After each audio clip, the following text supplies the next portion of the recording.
Hello everybody and welcome back to the channel. In the last video we have created a contact form using Livewire. We saved the data using Livewire into the database, and today we are validating this data. So we are validating the input fields. For example, name, email and message are required fields. So we're doing this validation using Livewire. Okay, so stay tuned and please subscribe if you haven't done it yet. So in Livewire, there are many ways to validate data. You can validate in real time or on the form submission or when the user clicks away from the input field. So for example, if they fill out all the fields and they hit the save button, you can validate all the data in one time. Or even, for example, they are typing their name, and if they click to the next input field or simply just click away from this input. So basically, if this input field loses its focus, then you can validate the data on that. Or you can validate the data in real time. So as soon as they start to type in, you sending AJAX request to the server and validate it every time they type in something into the input field.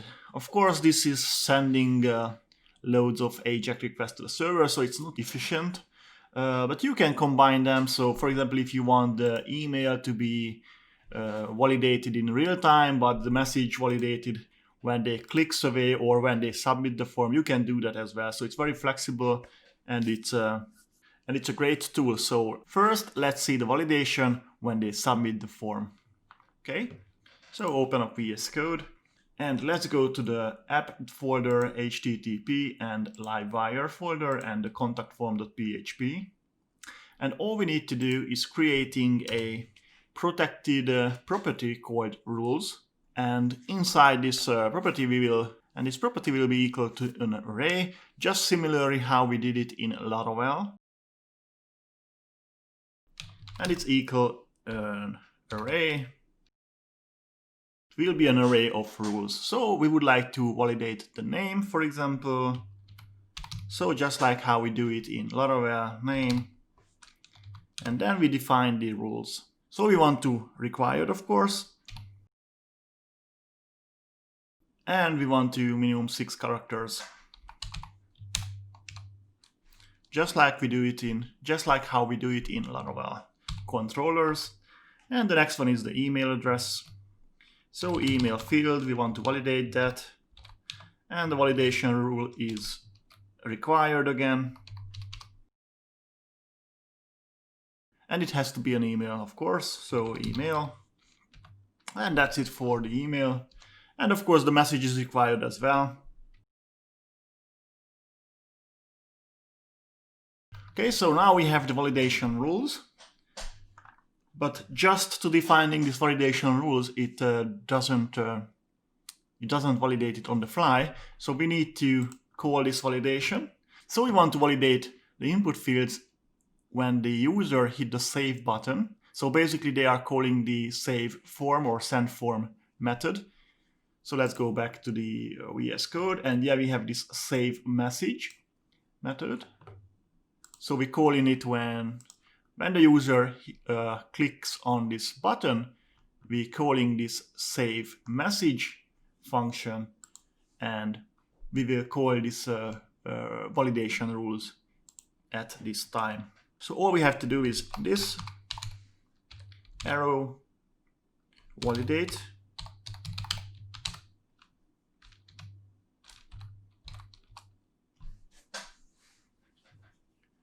And that's it.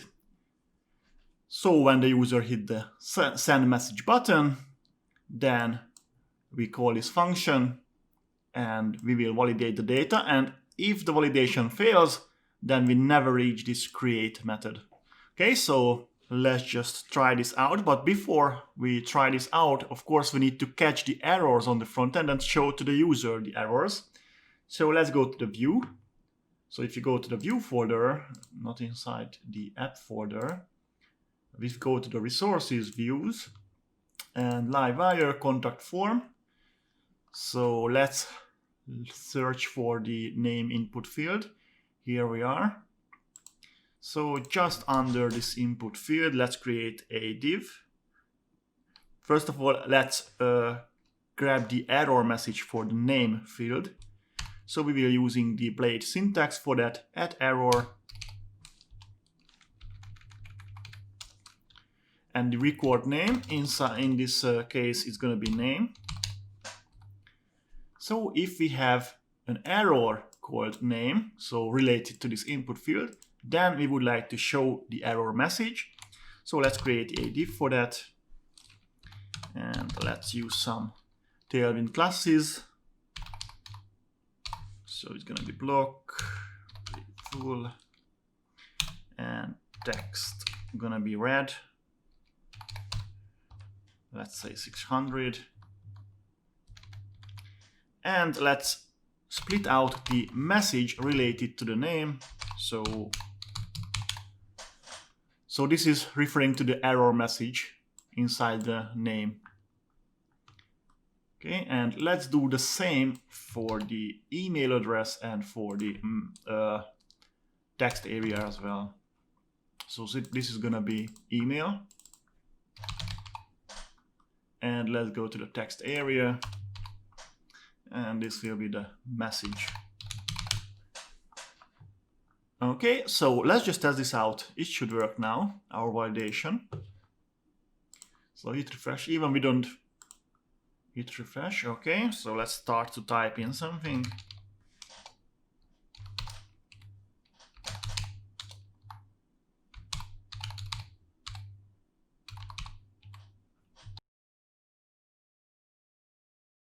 Okay, so let's open up our phpMyAdmin. We have this database called live test, and we have the messages field, and we have 3 messages now. So if we save this,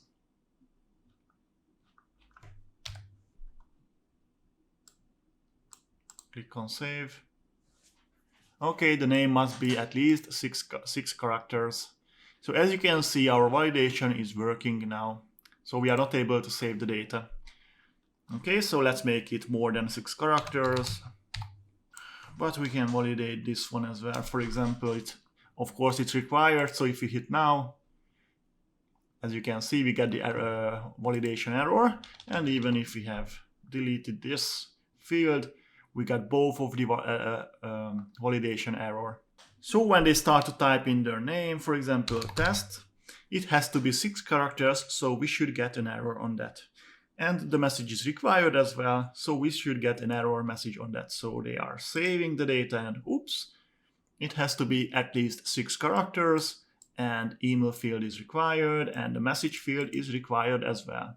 So if we start to type in something here, hit save, okay, this is disappeared, but we still need longer name than 4 characters. We need at least 6, so let's type in something in, and we get only the email field required. And as you can see, we don't refresh the page. It's happening without any page reload. So now let's just do a correct valid entries.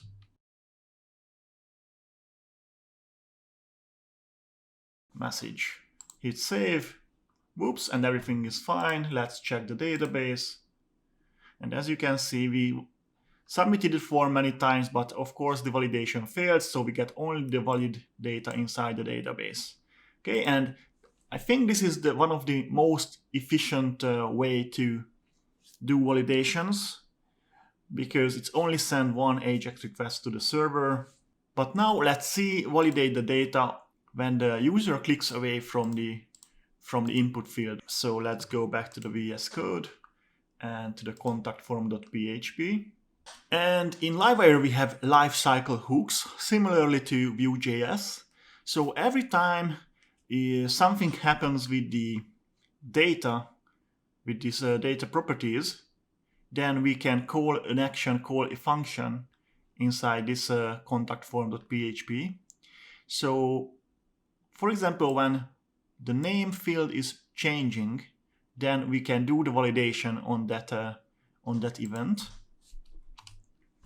So we can do the following, just under the protected rules. We can use this updated method, so public function updated.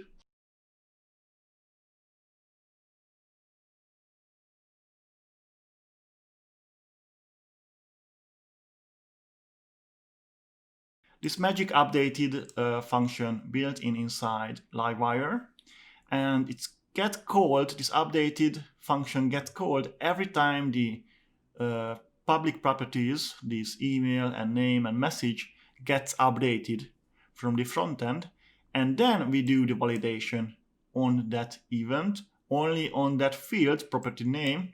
This is representing this name, email, and message. So we are doing the validation only on that input field. So let's just try this out. Refresh. Okay, so let's type something in. And as you can see, I did a mistake because it wasn't the validation when the user clicks away from the input field. It's validation on the fly, basically, because as soon as we start to type in something here, we already updating the backend. So we start to type in the name. It's already updated. It gets detected by this function. So it's detected that the name field is updated, and it's validated on the fly and giving back the validation error to the front end. So this is the on-the-fly validation in Livewire. So as you can see, at least it's 6 characters at the moment, so we don't have any validation errors. So if we click on the email field and we click away, we don't have any error at all. But if we start to type in, email must be a valid email address,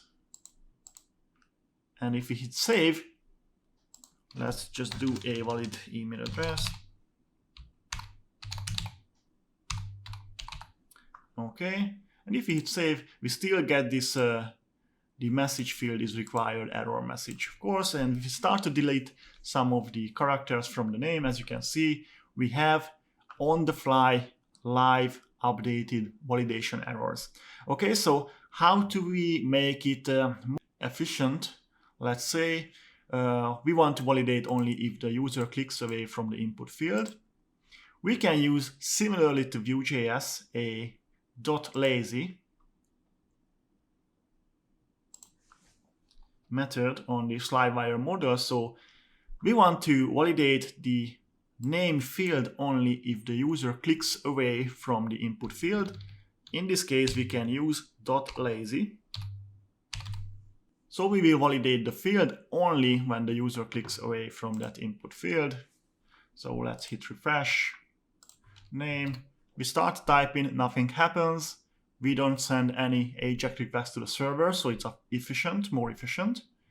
But if we clicks away, or let's just say we tab to the next input field, here you go, you get the validation and you got the validation error on that event.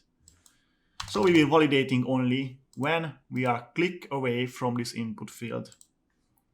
So if we leave empty, nothing happens. But if I start to type in, so we updated the we updated the name, and we clicks away, you get the validation error. And of course, if it's more than 6 characters and we click away again, the validation error disappears without any page reload. So Livewire is super fantastic if you don't want to write any JavaScript code in your code base. You can use basically PHP methods, functions, and all this stuff, and you get validation errors real time, and you can optimize your application. So if you don't need, you can just stick with the normal validation when user fills out all the input fields, and then when they submit the form, you can validate the data, or if it's necessary, you can validate the data on the fly, as I just showed you. Okay, and there is one more thing I would like to show to you. So for example, you are not satisfied the default error messages. For example, if I type in 3 characters or 4 characters and click away, the name must be at least 6 characters. You can customize that easily in Livewire, so I would like to show you that as well. So if we're going back to the contact form.php, and just under this page rules, let's create one more protected property. It's gonna be called protected messages, and it will contains all your custom error messages. So let's just do that, protected messages. It's gonna be an array again. Okay, so let's say we would like to give a custom error message for the name. Okay, so let's define, we want to customize the name, and we want to customize the required error message first. Okay, so we are customizing the error message for the name field and for the required validation rule. So the minimum 6 characters will be the same, will be the default message. We're just changing only the validation error on the required.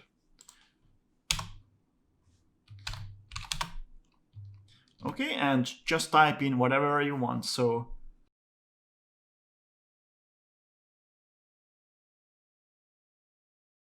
boom, and your name is required, for example. And let's just try this out. Hit refresh. And if we hit the save button, boom, and your name is required. Of course, because we haven't typed in anything. But if we type in 1 character, then of course the required validation gonna be passed because we typed in something, but it's not 6 characters. So we'll get the next error message, which is name field has to be at least 6 characters. Yeah, the name must be at least 6 characters. So let's just customize this one as well. And that's it for today. So I just copy and paste it. And instead of required, we are defining this validation rule. Is too short, for example. Let's refresh. Okay, so we get the, okay, it's required. Now we type in something, it's only 3 characters, so it's too short.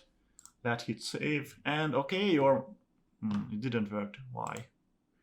And it didn't work because when you're defining the minimum characters error message, you don't need to pass in the number of the minimum characters, so just delete this and name minimum. So when we hit this minimum characters error message, we want to show the user this error message. So let's just test this out again. Refresh. Okay, so type in something. First of all, let's just leave it empty. Okay, woman, it's required. Now let's type in something. We can hit the save, or if we click away, you already get this too short error message. Okay, so that's it for today. I hope you enjoyed it and it's helped for you. So please subscribe if you haven't done it yet, and thanks, and stay tuned because I'm coming out with the next video in 2 days. Thanks for watching. Bye.